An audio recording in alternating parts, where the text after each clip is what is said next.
climate change overload. My name is Sankalp. My name is Krish Agarwal. मेरा myself Ronak. So आज हम discuss करने वाले हैं क्लाइमेट चेंज ओवरलोड पे. हमारी पीपीटी है. तो इस प्रॉब्लम में हमारी कंडीशन ऑफ बर्थ दी गई है कि वर्ल्ड में पानी की कमी हो रही है.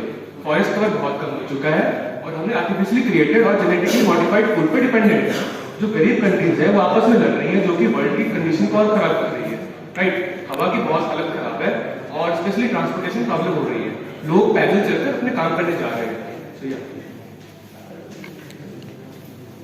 और ऐसे हालात में ऑब्वियसली गवर्नमेंट उन सी चीज़ों की प्रोडक्शन काफ़ी कम कर देगी जो कि इजीली रीयूज हो सकती है, जैसे कि कपड़े, इलेक्ट्रॉनिक्स, स्टेशनरी एक्सेट्रा. तो अब इस प्रॉब्लम का कोर सोल्यूशन क्या है? कोर सोल्यूशन तो यही है, population control, reforestation, love and bonding between humans. जो हम लोग जितना हम अच्छे से कोऑर्डिनेट करेंगे उतना इस प्रॉब्लम को हम सॉल्व कर पाएंगे. Limited use and veganism. तो अब हम इस प्रॉब्लम को कैसे सॉल्व कर सकते हैं? क्योंकि हम सबके माइंड को तो नहीं कंट्रोल कर सकते ना. तो अब हमें इस प्रॉब्लम को खुद से कोई स्टार्टअप आइडिया लगा के सॉल्व करने की कोशिश करनी है. तो हमारा आइडिया है कि हम एप्लीकेशन बनाएंगे जिसमें हर यूजर को रजिस्टर करना है ताकि कनेक्शन बढ़ सके. जैसे जैसे यूजर बढ़ते जाएंगे कनेक्शन बढ़ेगा, उसमें और बिल्डअप होता जाएगा. तो उसमें सबको अपना नाम डालना है, अपना रेसिडेंशियल एड्रेस जो कि बहुत इंपॉर्टेंट है. और उसके बाद जैसे मेरे पास 10 टी शर्ट्स है या फिर मेरे पास 2 लैपटॉप्स है, मेरे पास जो रिसोर्सेज एक्स्ट्रा जो मेरे काम के लिए कैलकुलेटर्स, अदर स्टेशनरी स्टफ, उनको मैं लिस्ट करूंगा जिनको मैं सेल कर सकता हूँ जेन्युइन रेट. उसके बाद बार्टर सिस्टम का भी है एक ऑप्शन, क्योंकि मेरे पास अगर पैसे नहीं खरीदने के बट ना मेरे पास कुछ ऐसा सामान है जो सामने वाला एग्री कर जाए अपने सामान के बदले एक्सचेंज करने में, तो वो भी एक ऑप्शन रखा है. और फिर एक ऑप्शन है मेंबर बनने का. तो बेसिकली हमारा आइडिया करता क्या है? हमारा ये आइडिया लोगों को सामान, क्योंकि ट्रांसपोर्टेशन नहीं है ना, तो अब मेरे को अगर कोई सामान चाहिए और रिसोर्सेज भी नहीं, ये सब खत्म हो चुका है वर्ल्ड में, तो मुझे कहीं दूर से सामान चाहिए तो मैं जाके जाऊंगा कैसे 10 किलोमीटर 20 किलोमीटर दूर. तो यहाँ पे काम करेंगे हमारे मेंबर्स जो बेसिकली डिलीवरी का काम करने वाले. और वो क्या करेंगे? फॉर एग्जाम्पल मान लीजिए कि मुझे कुछ सामान चाहिए और वो 20 किलोमीटर दूर से आ रहा है. तो बेसिकली मेरी और 20 किलोमीटर दूर की लोकेशन में जितने भी हमारे मेंबर्स होंगे ना, वो एल्गोरिथम हमारा ऐप का क्या करेगा? उनको कनेक्ट करेगा. एकदम सिंपल करके बोलूं तो जैसे मैं हॉल सिटी में रहता हूँ तो मुझे एक टाइम स्लॉट अलॉट होगा डे में. जैसे फॉर एग्जांपल मुझे इवनिंग का 3 to 4 अलॉट हुआ, मुझे सामान मिलेगा, मुझे सिर्फ वो हॉल 12 पहुंचाना है, हॉल 12 वाला को नेक्स्ट हॉल पहुंचाना है.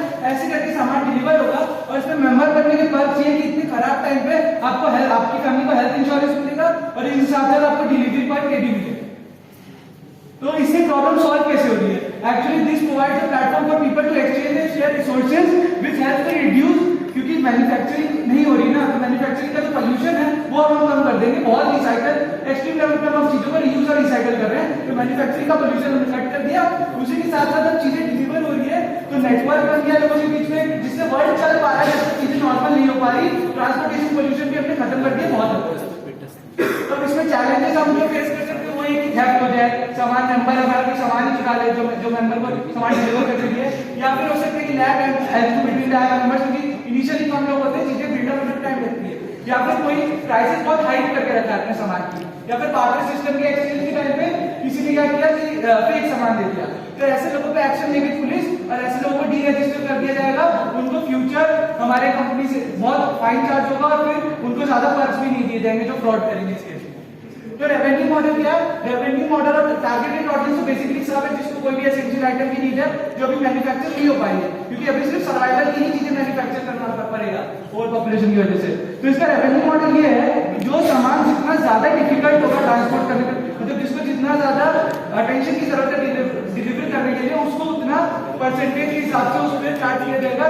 जैसे इलेक्ट्रॉनिक्स आइटम पर 10%, 5% ऑन यूटेंसिल्स, 3% ऑन क्लोथ्स. और जो बार्टर सिस्टम के थ्रू जो चीजें एक्सचेंज होगी उनके ऊपर हम दोनों साइड से एक मिनिमम अमाउंट ऑफ पेमेंट लेंगे. तो इससे हो क्या रहा है? इससे कंट्री एक तरह से चल रही है, लोगों का पैसा भी आ रहा है बाहर और इकोनॉमी भी बढ़ रही है इकोनॉमी.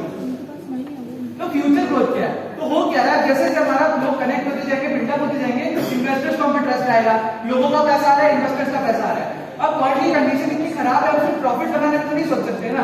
तो इस पैसे को री इन्वेस्ट करेंगे ग्रीन प्लांट्स उगाने में, वीगनिज्म को प्रमोट करने में और फ्रूट्स बेसिकली पूरा प्लांट बेस्ड खाने के सिस्टम में जाने में.